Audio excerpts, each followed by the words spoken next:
Silakan. Oke, assalamualaikum warahmatullahi taala wabarakatuh.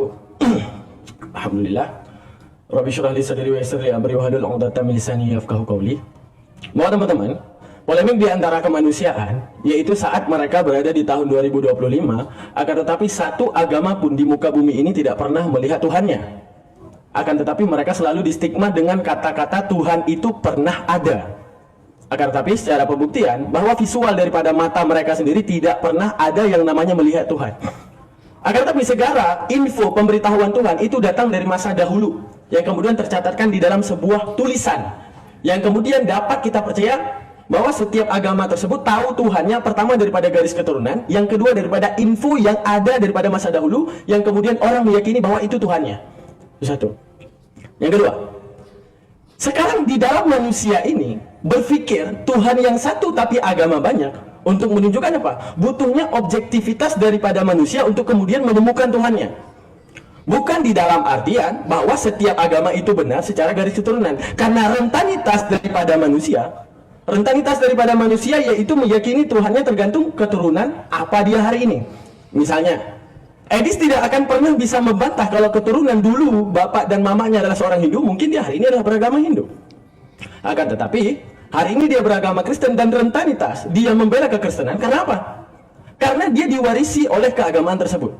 Akan tetapi pada segmen ini kita akan sedikit membicarakan bagaimana objektivitas di balik manusia menentukan agama yang banyak di balik Tuhan yang satu, menunjukkan jika satu agama benar maka yang lain sudah dipastikan sedang memfitnah Tuhan. Sekarang kita melihat bagaimana cara manusia menentukan Tuhan, yaitu karena keajaiban daripada Tuhan memberikan kita akal untuk kemudian kita tahu untuk membedakan mana Tuhan, mana bukan. Itu sudah pasti. Karena kalau seandainya manusia info apa yang dia dapat dan itu justru dikatakan benar sebagai Tuhan, maka jikalau dulu dikatakan bahwa Tuhan adalah mesin cuci, maka rentanitas hari ini mungkin Edis akan menyembah mesin cuci. Tergantung apa tulisan dan pemberitahuan yang terjadi di masa dahulu. Sekarang kita melihat kenapa Islam menjadi agama yang benar. Islam menjadi agama yang benar, kita dapat menelaah bagaimana kemudian bahwa sebenarnya kita diberikan akal, di dalam chipset akal ada yang namanya diferensia ataupun pembeda, di mana kita bisa membedakan mana buaya, mana lembu, lembu mana biawak, biawak mana kadal, kadal mana pohon, pohon mana tanah, mana asbak, mana rokok, mana semuanya kita dapat membedakan. Lalu kenapa antara Tuhan kita justru menyamakan? Justru ini akan terjadi postulat di antara manusia. Jikalau bisa menyembah manusia, maka setiap manusia juga bisa disembahkan. Contoh, Yesus bisa disembah karena ada tulisan yang mengatakan bahwa dia adalah juru selamat dan Tuhan. Pertanyaan saya, kalau seandainya Daman hari ini bukan Tuhan, tapi ada orang yang menuliskan bahwa Daman adalah Tuhan, 2000 tahun yang akan datang, jangan khianati pikiran Anda bahwa saya juga akan ikut disembahkan karena ada sebuah tulisan manusia adalah Tuhan. Untuk menunjukkan apa? Untuk menentukan kebenaran. Bagaimana kita mengosongkan akal daripada info yang ada dan memusatkan akal untuk membedakan. Karena gini, kita berhasil membedakan segala apa yang ada di muka bumi ini. Lalu kenapa ada kata Tuhan justru kita menyamakan? Ada agama yang menyamakan dengan patung, ada agama yang menyamakan dengan api, ada agama yang menyamakan dengan manusia. Untuk menunjukkan apa? Tuhan Sang Maha Waras. Lalu kenapa Tuhan tersebut yang mengkhianati kewarasannya sendiri, yaitu dengan menciptakan akal manusia menyembah sesuatu yang visualisasinya terlihat lemah? Contoh, ketika Anda harus menyembah lembu, bukankah divisualisasi mata yang Anda lihat bahwa lembu itu maha lemah sama seperti Anda melihat manusia? Lalu kenapa saat Anda mengatakan Tuhan maha kuat, justru Anda mengkhianati naluri akal Anda sendiri untuk memandang manusia itu memiliki kelemahan? Sama seperti apa yang terjadi kepada Tuhan. Contoh, manusia bisa adanya kematian, lalu terjadi pada Tuhan. Lalu pantaskah? Karena postulat akal tidak akan pernah menerima ini kuat tapi lemah, ini lemah tapi kuat. Tidak akan bisa. Dua yang kontradiksi tidak akan bersatu dalam satu wadah. Seperti dalam satu wadah manusia bersatu kuat dan lemah itu tidak akan pernah ditolakkan, kecuali itu dituhankan. Ingat, Tuhan dan dituhankan itu justru berbeda. Silakan. Baik, ya, nampak sekali Daman sudah gemetaran, ya, sehingga bahasanya agak sedikit kacau balau. Orang yang sudah berbahasa Indonesia sejak lahir pun tidak mampu memahami kata-katanya. Kacau. Baik, saya tanggapi ya. Jadi begini Daman, kemarin saya itu berdebat dengan Ustadz Wafi atau Gus Wafi. Lalu saya melihat bagaimana di situ Daman Al-Mantiki membuat video reaksi tentang debat itu. Dan yang nonton tuh sekitar 1.700-an, saudara-saudara. Saya lihat, wah, ternyata Daman Al-Mantiki beraninya lawan video. Dia tidak berani lawan orangnya. Saya panas-panasin di kolom komentar kan. Ayo Daman, kamu kok beraninya lawan videonya Edis, lawan Edisnya langsung. Naik sama dia, kasih angkat. Nah saya bilanglah sama Daman, Al-Mantiki, kenapa kalau kamu ngajar agama Islam yang nonton cuma 7 orang, tetapi kalau kamu membahas saya yang nonton 1.700 orang?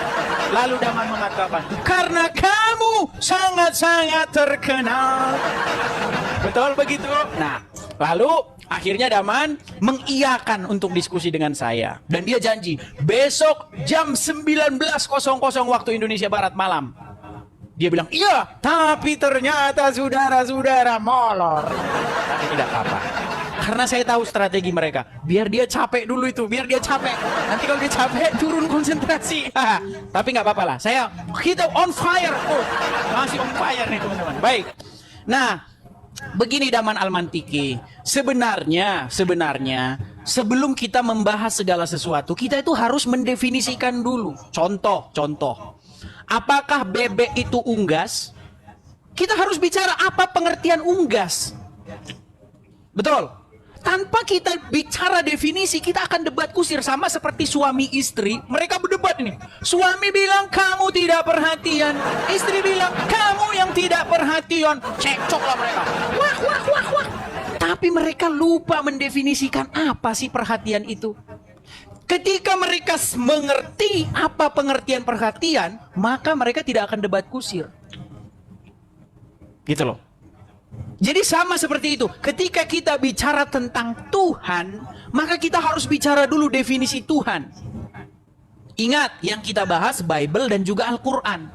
Kita harus mendefinisikan sesuai dengan apa yang dimaksud oleh kedua kitab itu. Apa pengertian Tuhan itu? Bahasa aslinya apa sih? Ternyata setelah kita cek, bahasa asli Tuhan di dalam bahasa Arab itu ada 2 yang diterjemahkan menjadi Tuhan. Satu ilah, yang kedua Rob. Ya kan? Ada 2 kata itu. Nah, di dalam bahasa Yunani juga ada kata yang diterjemahkan menjadi kata Tuhan atau Tuan, yaitu kata kurios. Apa pengertiannya? Nah, setelah kita mendefinisikan pengertian, barulah kita nanti akan menyimpulkan. Nah, ternyata setelah kita sudah mendefinisikan pengertian, kemarin Daman sudah mengakui bahwa Muhammad itu adalah Rob secara kaidah bahasa. Ya, secara kaidah bahasa Muhammad itu Rob, dan kamu sudah mengakui itu, Daman. Nah, lalu kenapa kamu bilang-bilang sama saya? Kenapa kamu mengatakan kepada saya sesuatu yang sebenarnya kamu imani? Sekarang saya tanya, apakah Rob itu manusia?